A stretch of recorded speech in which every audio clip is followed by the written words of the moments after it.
Hey everyone, welcome to my YouTube channel. My name is Shweta and currently I am first year BSc Nursing student. So आज के video में हम लोग बात करने वाले हैं कि जिन लोगों का फ़िलहाल इस बार जो है सिलेक्शन नहीं हो पाया है उन लोगों के लिए, तो वो लोग कैसे प्रिपरेशन कर सकते हैं नेक्स्ट ईयर के लिए। अभी आपको लोग को कैसे स्टार्ट करना है ताकि लास्ट टाइम तक आपका सिलेबस हो जाए और आपके अच्छे मार्क्स भी आएँ, तो उस पर आज हम लोग बात करने वाले हैं। तो सबसे पहले देखो, किसी भी एग्ज़ाम की प्रिपरेशन करने से पहले तुम्हें पता होना चाहिए पेपर का पैटर्न और सिलेबस की क्या क्या पेपर में आने वाला है। ठीक है, तो एक बार मैं बता देती हूँ पूरा। सबसे पहले जो आपका सीनियर का एग्ज़ाम होता है वो उसके फॉर्म आते हैं आपके मई या जून में। ठीक है, मई जून में आपके फॉर्म आते हैं और आपका जो पेपर होता है वो पूरा 200 मार्क्स का होता है, जिसमें आपके 5 सब्जेक्ट आते हैं: physics, chemistry, biology, English, nursing aptitude.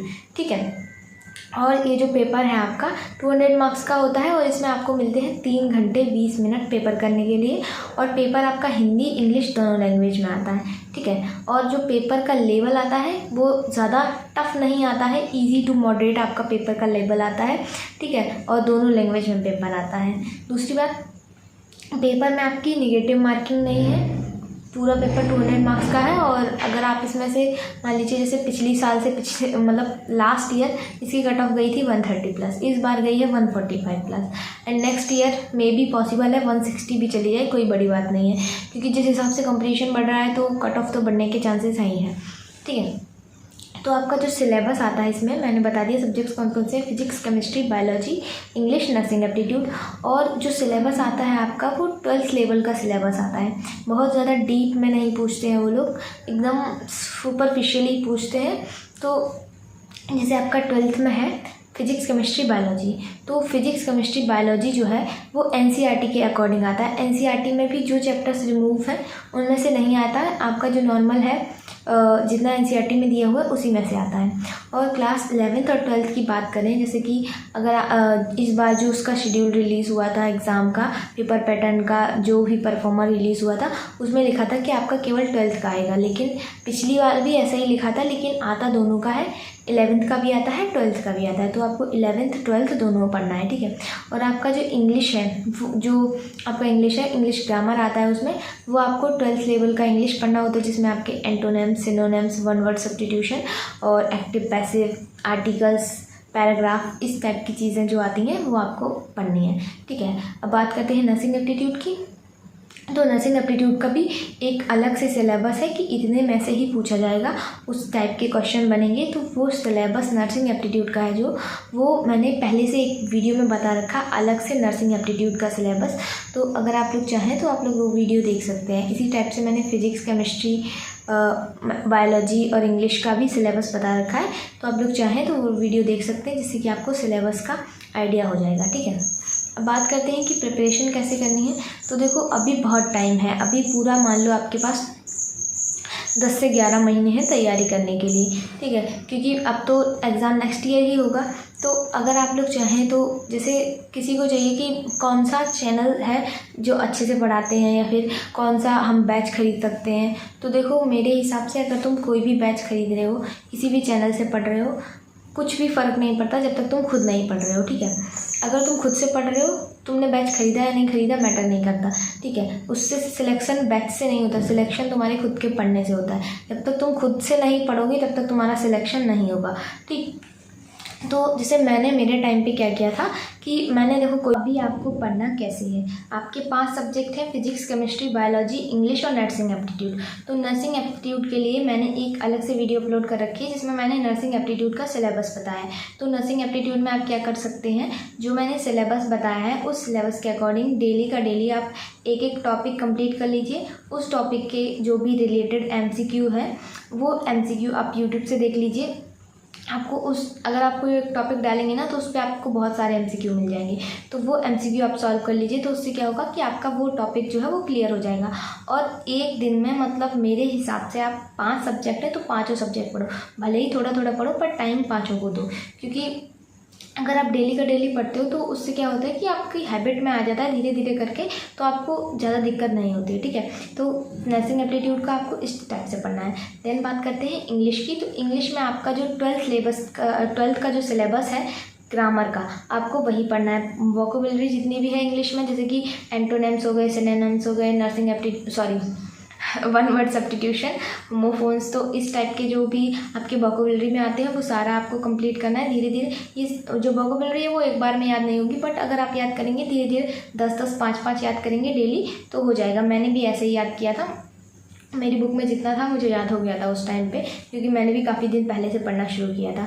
ठीक है, तो वोकेबुलरी आप धीरे धीरे याद करना शुरू करो, और जो ग्रामर है उसका जो बेसिक्स है वो क्लियर कर लो। जैसे कि अगर आपका बेसिक क्लियर हो गया तो आपको जो एंटोनिम्स, सिनोनिम्स हैं, आर्टिकल्स हैं, उनका यूज़ करना आ जाएगा, और उतना ही पूछा जाता है, बहुत ज़्यादा टफ नहीं पूछा जाता है पेपर में। ठीक है, तो टाइम है अभी, तो आप उस हिसाब से अच्छे से प्रिपरेशन अभी कर सकते हो। देन बात करते हैं हम बायोलॉजी की। तो बायोलॉजी में आपको कैसे पढ़ना है, देखो बायोलॉजी में सिलेबस ज़्यादा है। ये जो तीनों सब्जेक्ट हैं, फिजिक्स, केमिस्ट्री, बायोलॉजी, इन तीनों में सिलेबस जो है वो बाकी दोनों के कंपैरिजन में बहुत ज़्यादा है, तो इनको आपको अच्छे से टाइम मैनेजमेंट करके अच्छे से पढ़ना है। सबसे पहले हम बात करते हैं बायोलॉजी की। तो बायोलॉजी आपको कैसे पढ़ना है, देखो क्लास 11th की बायोलॉजी, 12th की बायोलॉजी, तो पहले आप जो है 11th की बायोलॉजी कंप्लीट करेंगे, उसके बाद 12th की। 11th में भी ऐसे चैप्टर से शुरुआत कीजिए जिससे कि आपका बेसिक बनता चला जाए। जैसे कि सेल हो गया, अगर आप इस टाइप से चैप्टर जैसे सेल से शुरू करेंगे तो आपको धीरे धीरे सब कुछ समझ में आएगा। तो आप जैसे सेल है तो सेल से स्टार्ट कर सकते हैं, अच्छा चैप्टर है, बेसिक इससे समझ में आएगा आपको। जैसे सेल पढ़ लिया आपने, उसके बाद सेल डिवीजन पढ़ लिया आपने, तो ये ऐसे चैप्टर है ना, इनसे आपका बेसिक बन जाएगा। लिविंग वर्ड पढ़ लिया आपने, तो ये अच्छे चैप्टर्स हैं, तो इनसे शुरुआत कीजिए ताकि आपको स्टार्टिंग से समझ में आता चला जाए। ठीक है, और जो भी चैप्टर आप पढ़ रहे हैं एक दिन में पहले तो एक टॉपिक या फिर एक चैप्टर, अगर छोटा चैप्टर है तो पूरा चैप्टर खत्म कर लो, अगर छोटा चैप्टर या चैप्टर बहुत बड़ा है तो आप क्या कर सकते हो, 2-3 टॉपिक डिसाइड कर लो कि एक दिन में तुम्हें ये टॉपिक पढ़ने हैं। उसके बाद जो भी टॉपिक तुमने पढ़ा है या फिर जो भी चैप्टर तुमने कंप्लीट किया है उसका उसी दिन MCQ सॉल्व कर लो। कम से कम 10-20 MCQ, इतना तो मिनिमम तुम्हें करना ही, मैक्सिमम तुम 50 तक कर सकते हो। ठीक है, एक दिन में तुम इतना कर सकते हो, तो उतना कर लो। और जो भी चैप्टर तुम पढ़ रहे हो ना उसका तुम उसके जो भी इम्पॉर्टेंट जैसे की पॉइंट है उनके तुम नोट्स बनाते चलो तुरंत के तुरंत। जिससे क्या होगा, लास्ट टाइम में तुमको पढ़ने में बहुत हेल्प मिलेगी। और अगर तुम्हारे पास कोई बुक है 12th लेवल की, उससे पढ़ लो, नहीं तो फिर जो बेसिक NCERT है उससे पढ़ लो। NCERT में क्या है कि चीज़ें आपको एकदम क्लियर नहीं मिलेंगी, आपको बहुत ज़्यादा पढ़ना पड़ेगा। बट अगर आपके पास कोई और पब्लिकेशन की बुक है या फिर कोई और बुक है तो आप अच्छे से पढ़ सकते हो। ठीक है, NCERT भी पढ़ सकते हो, NCERT आप यूट्यूब की हेल्प से पढ़ सकते हो, क्योंकि अगर आप पर्सनली अपने हिसाब से पढ़ोगे तो NCERT उतने अच्छे समझ में नहीं आएगी। ठीक है, तो ये हो गया आपका बायोलॉजी का। अभी हम बात करते हैं केमिस्ट्री की। तो केमिस्ट्री में भी आपको इसी अकॉर्डिंग पढ़ना है, जो आपके चैप्टर्स हैं, जो इजी चैप्टर्स हैं उन चैप्टर से शुरुआत करो, और क्लास 11th के चैप्टर से शुरुआत करो, क्योंकि वो बेसिक्स बनाते हैं आपकी पूरी केमिस्ट्री का।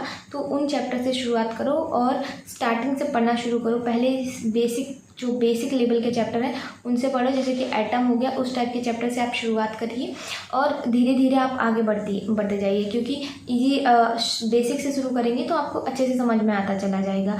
और केमिस्ट्री में भी आपका सेम ही है कि आप अगर छोटा चैप्टर है तो आप कंप्लीट कर लीजिए एक दिन में, अगर छोटा चैप्टर नहीं है तो आप टॉपिक उसके कुछ कंप्लीट कर सकते हैं और उनके MCQ लगा सकते हैं। और जो फिजिक्स या फिर केमिस्ट्री है तो इनके आप जो भी इसमें फार्मूलेज आते हैं वो फार्मूला आपको जो स्पेशली जो छोटे फार्मूलाज हैं, बेसिक फार्मूला, वो तो बहुत अच्छे से याद रखने। एक बार बड़ा फार्मूला आप भूल सकते हैं, लेकिन जो छोटे छोटे फार्मूले हैं वो अच्छे से याद कर लेना और लिख के रख लेना, क्योंकि छोटे छोटे फार्मूले से ज़्यादा क्वेश्चन आते हैं इस एग्ज़ाम में।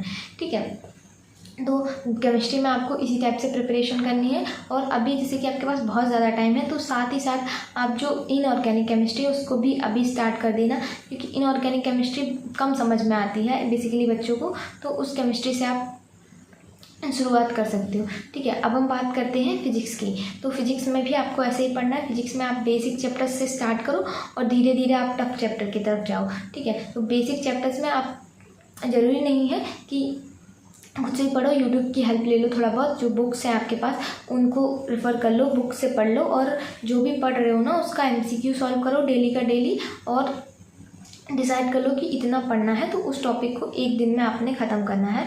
और जो भी चैप्टर पढ़ रहे हो उसके साथ के साथ नोट्स बनाओ ताकि बाद में प्रॉब्लम ना हो। अगर आप चाहें तो आप कोई रिवीजन कर सकें उसका, जैसे 5 मिनट में 10 मिनट में पूरा चैप्टर देख लिया और रिवाइज हो गया। तो ये हो गया आपका फिजिक्स, केमिस्ट्री, बायोलॉजी का, तीनों को बता दिया। नर्सिंग, एप्टीट्यूड, इंग्लिश का भी बता दिया है। ठीक है, तो बेसिकली इस वीडियो को बनाने का मतलब यही है कि बस आपको डेली का डेली पढ़ना है और जितना पढ़ा है उसको सॉल्व करना है डेली का डेली। और जो आप पढ़ रहे हो उसका भी नोट्स बनाओ, क्योंकि अभी नेक्स्ट ईयर के पेपर में अभी बहुत टाइम है। तो अगर आप अभी से स्टार्ट कर दोगे ना तो आपको लास्ट में बिल्कुल प्रॉब्लम नहीं होगी, और लास्ट का जो 1-2 मंथ होगा आपका अच्छे से केवल रिवीजन में जाएगा, तो आप बहुत अच्छा स्कोर कर सकते हैं जब आपका एग्ज़ाम होगा। तो अगर आप लोग को ये वीडियो समझ में आई हो तो वीडियो को लाइक कर देना और शेयर कर देना उन लोगों के साथ जिनका इस बार सिलेक्शन नहीं हुआ है, कि नेक्स्ट ईयर कैसे प्रिपरेशन कर सकते हैं। Thanks for watching this video.